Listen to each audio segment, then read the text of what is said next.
Sinabi ni Tang Feng na naobserbahan na nga raw nila ang mga laban na nangyari nitong umaga. Ang makakalaban nga raw ng kanilang team ay ang 8 Schools Alliance, seryosohin nga raw ng mga ito ang pakikipaglaban at huwag daw ang mga itong magpapabaya. Ang 8 Schools Alliance nga raw ay kasing tapang at tibay rin ng Martial Arts University Alliance kaya huwag nga raw nila ang mga itong mamaliitin. Inanunsyo ng tagapagsalita na magsisimula na raw ang laban sa pagitan ng Magic University at 8 Schools Alliance.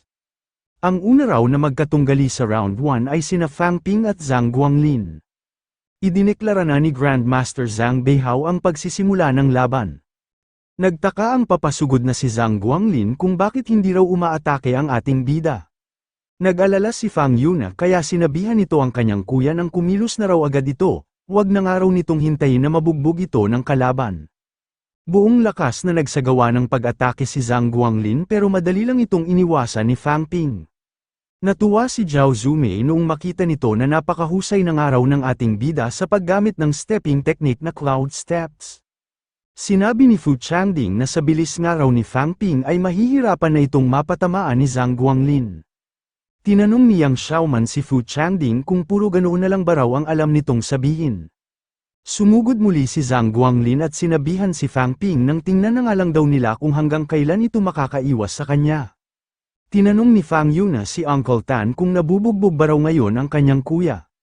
Sumagot si Tan Shenping nang hindi nga raw ito matamaan ng kalaban, kailangan na nga lang daw nilang maniwala sa kakayahan ni Fang Ping.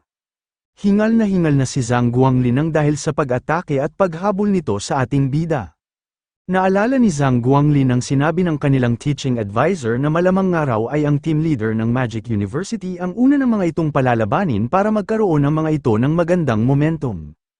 Tiyak nga raw siya na malakas si Fang Ping kaya ito ang itinalagang team leader. Hindi nga raw maaaring ilaban agad nila ang pinakamalakas nilang miyembro para lang matalo nila ito. Ang pinakamagandang estratehiya raw na naiisip niya ngayon ay ang ubusin muna nila ang vitality nito. Sa second round na nga raw nila palalabanin si Wei Bin para sigurado sila na matatalo nito ang nanghihinang si Fang Ping. Nagdesisyon ang teaching advisor na si Zhang Guanglin daw ang una nilang ilalaban. Sinabi ni Zhang Guanglin na kahit hindi nga raw siya manalo ay pipilitin niyang mapagod o masugatan si Fang Ping. Nainisang hingal na si Zhang Guanglin dahil hindi siya nagtagumpay sa kanyang plano, hindi niya man lang daw mapatamaan ng kahit na isang pag-atake ang ating bida. Nagtanong si Fang Ping kung tapos na ba raw si Zhang Guanglin, sa pagkakataong ito ay siya naman daw ang aatake. Sinabi ng ating bida na bago raw ang kanilang laban ay binalaan na raw siya ni Advisor Tang Feng na kailangan niyang maging maingat. Nabanggit nga raw nito na susubukan siyang ubusan ng enerhiya ng kanyang makakalaban. Sinabi ni Fang Ping na tama nga raw ang mga paalala sa kanya ni Advisor Tang Feng, pero wala raw silang dapat na ipag-alala. Hindi na nga raw niya bibigyan ng pagkakataon si Zhang Guanglin na matupad ang pinaplano nito. Nasalag ni Zhang Guanglin ang unang pag-atake na isinagawa ng ating bida. Bago pa ito makapagpahinga ay agad na ulit itong inatake ni Fang Ping. Nagkaroon ng lamat ang sandata na ipinapangdepensa ni Zhang Guanglin. Pagka-atake ng ating bida ay agad ulit itong nagsagawa ng panibagong pag-atake. Sa pagkakataong ito ay napinsala na niya si Zhang Guanglin noong mawasak ang sandata na ipinapangdepensa nito. Napansin ng teaching advisor ng 8 Schools Alliance ang laki ng tinamong pinsala ni Zhang Guanglin, kaya agad na nitong pinahinto ang laban. Idineklara ni Grandmaster Zhang Beihao na ang Magic University raw ang nanalo sa first round. Sinabi ni Fu Changding na umatake nga raw ng 3 beses ang ating bida, nagpalabas nga raw ito ng tig 60 cal ng vitality sa dalawa nitong pag-atake at nagpalabas naman daw ito ng 80 cal sa huli nitong pag-atake. Hindi nga raw bababa sa 220 cal ng vitality ang nagamit nito sa buong first round. Namangha si Zhao Zumei noong malaman nito ang laki ng vitality na ipinapalabas ni Fang Ping sa bawat pag-atake. Nagagawa niya nga lang daw makapagpalabas ng 30 cal ng vitality sa kanyang pole technique. Nagtaka si Yang Xiaoman kung bakit hindi raw ito agad umatake kung ganoon na pala ito kalakas. Natuwa si Fang Yuna habang sinasabi na napakalakas nga raw pala ng kanyang kuya at nag-alala lang daw siya ng walang dahilan. Bago magsimula ang pangalawang round ay biglang napaluhod si Fang Ping. Nagtaka ang ibang nanunood na team at ang mga kasamahan ng ating bida noong makita nila ang pangyayaring ito. Nag-alala si Fang Yuna sa kalagayan ng kanyang kuya. Hindi nila malaman kung ano na ang nangyayari sa ating bida. Naisip ni Zhang Guanglin na hindi nga raw niya nasugatan si Fang Ping pero mukhang nasunod naman daw ang kanilang plano. Bago maganap ang National Championship ay nagsanay ng mabuti ang ating bida, kung minsan ay ginagabayan rin siya ng kanyang teaching advisor. Sinabi ni Lu Fengro na mukhang umabot ng araw sa 300 cal ang vitality ni Fang Ping. Hindi naman ito itinanggi ng ating bida sa kanyang teaching advisor.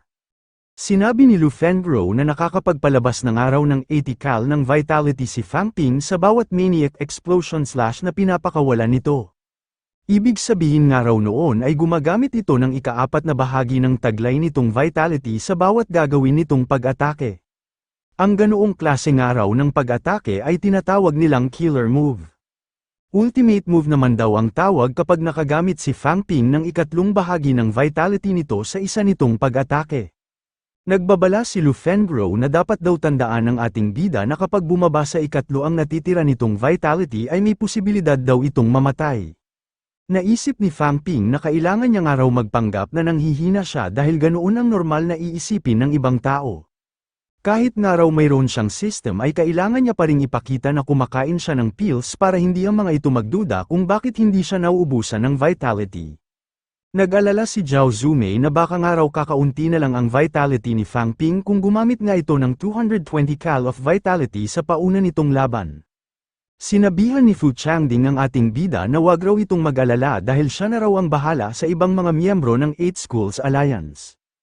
Sinabi naman ni Yang Xiaoman na kahit pa nga raw kumain ito ngayon ng pills ay hindi raw agad nito maibabalik ang nawala nitong vitality, medyo matagal nga raw bago ito tuluyang maabsorb ng katawan.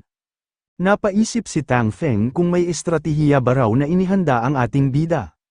Gumamit nga raw agad ito ng malaking halaga ng vitality sa first round pa lang, kaya paano pa nga raw nito magagawang magpatuloy ng pakikipaglaban? Pagkakain ni Fang Ping ng pills ay ginamit na rin agad nito ang wealth value ng kanyang system para ibalik ang nawala niyang vitality. Nagulat sina Fu Changding noong mapansin nila na nanumbalik agad ang lakas ng ating bida. Napatanong si Yang Xiaoman kung may pangangatawan ba raw si Fang Ping na kayang mag-absorb ng pills ng napakabilis. Nakahinga-hinga ng maluwag ang ating bida noong marinig niya ang mga espekulasyon ng kanyang mga kasama. Hindi na nga raw niya kailangang mag-imbento pa ng maidadahilan kapag tinanong siya ng mga ito. Sinabi ni Grandmaster Zhang Beihao na ang sunod daw na laban ay sa pagitan ni Fang Ping ng Magic University at ni Wei Bin ng 8 Schools Alliance. Nag-thumbs up si Wei Bin habang sinasabi sa ating bida na napakalakas nga raw nito. Nagtaka naman si Fang Ping kung bakit siya nito pinupuri, pero tumugon na lang din siya nang alam na niya raw ito.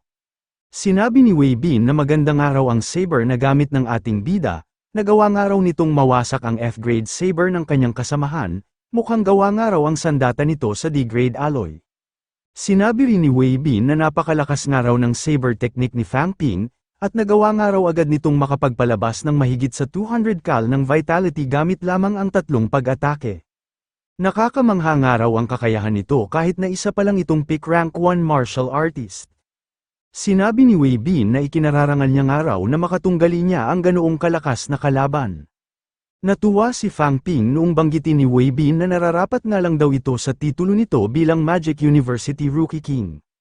Pinuri rin ni Wei Bin ang tatlong magkakasunod na maniac explosion na ginamit ng ating bida, gusto niya nga raw maranasan ng personal ang pag-atake na ginamit nito.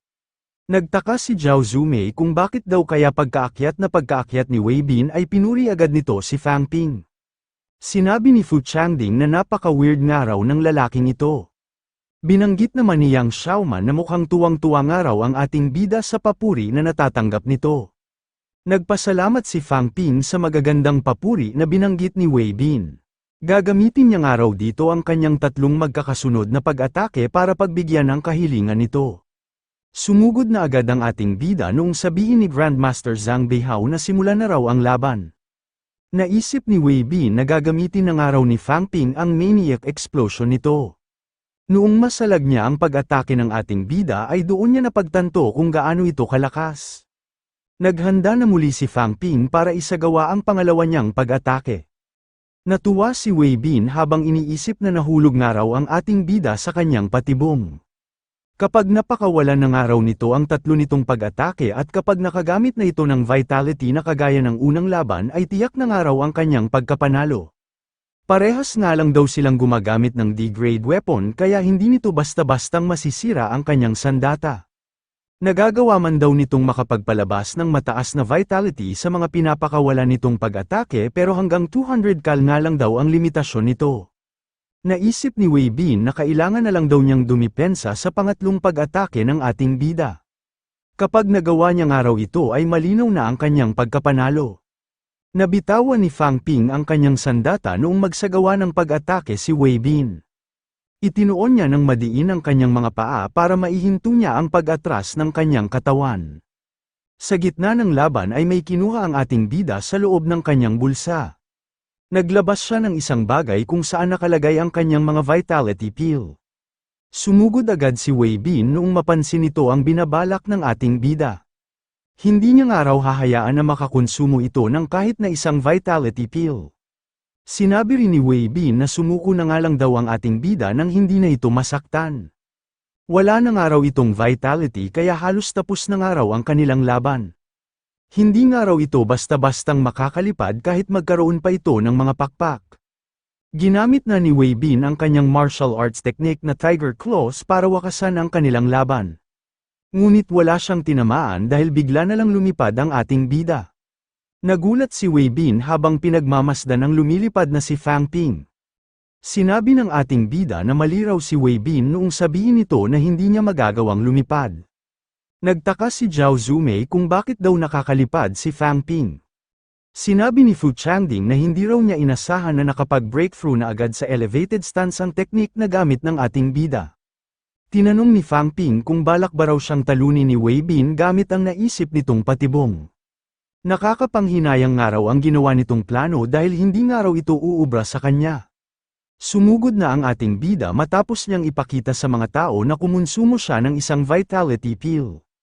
Sa bilis ng kanyang entrada ay agad niyang tinalo at napabagsak si Wei Bin gamit ang kanyang puncture kick. Napanood sa mga telebisyon ang paglalaban ng mga estudyante na nagmula sa iba't ibang martial arts university. Natunghayan ng maraming tao kung paano mabilis na tinalo ni Fang Ping ang pangatlo niyang nakalaban gamit ang teknik nito na Maniac Explosion. Namangha ang mga nanunood na kalalakihan dahil napakalakas nga raw ng team leader ng Magic University, 3 na nga raw agad ang natatalo nito na miyembro ng 8 Schools Alliance. Natuwa ang mga ito noong mapagtanto nila na anak pala ng kanilang katrabaho ang pinapanood nilang martial artist. Hindi makapaniwala si Fang Mingrong na napakalakas daw pala ng kanyang anak. Natalo na ngayon ni Fang Ping ang 3 sa 5 mga estudyante na inilaban ng 8 Schools Alliance. Sinabi ni Zhao Zumei na ibang-ibang araw ito sa matinding laban na nangyari nitong umaga. Hindi man lang daw nagkaroon ng sira ang damit ni Fang Ping kahit na 3 beses na itong nakipaglaban. Sinabi ni Fu Changding na alam naman daw nila na malakas ang ating bida, pero sana naman daw ay umalis na ito ng arena at nang magkaroon naman daw sila ng tsansang makipaglaban. Naghihimutok na sa isang sulok si Zhao Lei dahil hindi na nga raw siya makakaakyat ng arena. Naisip ni Fang Ping na napakadali lang daw pala ng pakikipaglaban sa National Championship, kapag nagpatuloy pa nga raw ang kanyang pagkapanalo ay magiging sikat na nga raw siya sa kanilang buong bansa. Sinabi ni Grandmaster Zhang Beihao na ang maglalaban daw sa Round 4 ay sina Fang Ping ng Magic University at si Zhang Jingdong ng 8 Schools Alliance. Naisip ng ating bida na napakaganda nga raw ng oportunidad na ito para makilala siya ng maraming tao. Kailangan niya nga raw itong gamitin ng maayos para maipakita niya ang kanyang mga kakayahan. Sinabihan ni Fang Ping ang kanyang kalaban nang wag daw itong tumakbo. Lumipad ulit si Fang Ping para habulin ang umiiwas na si Zhang Jingdong. Sinabi ni Fu Changding na nagpalabas nga raw si Fang Ping ng 100 kal ng vitality sa ginawa nitong pag-atake, mas malakas pa nga raw ito kaysa sa mga pag-atake na ginamit nito sa mga naunang laban. Binanggit ni Zhao Zumei ang elevated stance at ang killer move na ginagamit ni Fang Ping, mas lalo na nga raw lumalayo sa lakas niya ang lakas ng ating bida. Naisip ni Tang Feng na imbis nga raw na habulin ni Fang Ping sa loob ng arena ang kinakalaban nito ay mas pinili pa nitong lumipad sa ere. Doon niya napagtanto na inaaksaya nga raw ng ating bida ang vitality nito para lang magawa nitong makapagpasikat ng kanyang mga kakayahan. Nagdesisyon na si Fang Ping na wakasan ang kanyang ika-4 na pakikipaglaban. Idineklara ni Grandmaster Zhang Beihao ang pagkapanalo ng Magic University, tinanong niya ang ating bida kung gusto pa ba raw nitong magpatuloy. Sumagot si Fang Ping at sinabi na bababa na raw siya ng arena, idinahilan ng ating bida na naubos na raw niya ang lahat ng kanyang dalang vitality pills. Tinanong ni Fu Changding kung nakakaramdam na ba raw ng pagod si Fang Ping. Huwag na nga raw itong mag-alala sa huling miyembro ng 8 Schools Alliance at ipaubaya na raw nito sa kanya ang sunod na pakikipaglaban. Pinayuhan ni Fang Ping si Fu Changding nang husayan nga raw nito at huwag nga raw nitong ipapahiya ang kanilang Magic University. Naisip ng ating bida na pinili na nga raw niyang umalis ng arena matapos ang 4 niyang sunod-sunod na pakikipaglaban. Bukod daw sa nabigyan niya ng pagkakataon na mapalaban ang iba niyang kagrupo ay naiiwas niya rin daw sa kahihiyan ang 8 Schools Alliance. Mapapahiya nga raw ang mga ito ng sobra kapag tinalo lang ang mga ito ng iisang estudyante. Ang mahalaga raw ay nakapagpasikat na siya ng kanyang mga kakayahan, kumbaga raw ay para na siyang nakatama ng 3 ibon gamit lamang ang iisang bato. Sinabi ni Tang Feng na hindi na rin daw masama ang ipinakita ni Fang Ping sa una nitong pagsalang. Pero dapat nga raw nitong tandaan na hindi ito dapat basta na lang nag-aaksaya ng vitality gaya na lang ng ginawa nito kanina. Kapag lagi nga raw itong ginawa ni Fang Ping ay mabilis nitong mauubos ang vitality pills na ibinibigay ng kanilang universidad. Binanggit ng ating bida na naubos na nga raw niya ang lahat ng natanggap niyang vitality pills. 5 rank 1 vitality pills nga lang daw ang ibinigay ng kanilang universidad at hindi nga raw ito sapat sa kanya. Sinabi ni Fang Ping na nakatalo nga raw siya ng 4 na kalaban, tinanong niya kung maaari pa ba raw siyang makakuha ng 15 vitality pills bilang konsiderasyon sa kontribusyon niya sa kanilang team. Nabigla si Tang Feng sa paghingi ni Fang Ping ng 15 vitality pills, ubod nga raw ito ng gahaman. Naisip ni Zhao Zumei na nagmula nga raw si Fang Ping sa isang mahirap na pamilya. Lahat nga raw ng kamag-anak nito ay mga ordinaryong tao pero nagsumikap nga raw ito para maging ganoong kalakas. Sa 4 nga raw nitong pagkapanalo ay napakalaki na agad ng kontribusyon nito sa kanilang team. Binanggit ni Fang Ping na hindi nga raw nagamit ni Zhao Zumei ang mga natanggap nitong vitality pills dahil hindi ito napalaban sa arena, ano nga raw kaya kung ibigay na lang nito sa kanya ang mga vitality pills na hindi nito nagamit. Naisip ni Zhao Zumei na mukhang mali nga raw pala na kinaawaan pa niya ang ating bida. Sinabihan ni Tang Feng si Fang Ping nang tumigil na raw ito sa pangungulit sa iba nitong mga kagrupo. Pagkabalik nga raw nila sa kanilang universidad ay magtungo raw ito sa Logistic Department para kumuha ng 5 rank 1 vitality pills, wag na nga raw nitong balakin pa na makipagtawaran sa kanya. Sinabi rin ni Tang Feng na sa susunod nga raw nilang pakikipaglaban ay ipapanghuli na niya si Fang Ping. Pumayag naman ang ating bida sa sinabi ni Advisor Tang Feng, pabor nga raw ito sa kanya dahil hindi na niya kailangan pang makipaglaban ng ilang rounds. Dumating na ang pagod na si Fu Changding at ipinagmalaki na siya raw ang nanalo. Tinanong niya si Fang Ping kung bakit napakadali lang daw nitong nanalo sa 4 nitong laban, gayong hirap na siya bago siya nakapanalo ng isa. Nagtamo na nga raw agad siya ng maraming pinsala sa pakikipaglaban pa lang niya sa isang miyembro ng 8 Schools Alliance. Ano na nga raw ang mangyayari sa kanya kapag taga-Capital University na ang sunod niyang makakalaban? Sinabi ng ating bida na wala raw dapat ipag-alala si Fu Changding. Hanggat naroroon nga raw siya ay magagawa nilang manalo laban sa Capital University. Maghaharap ang Team Magic University at Team Capital University sa pangalawang araw ng National Freshman Championship.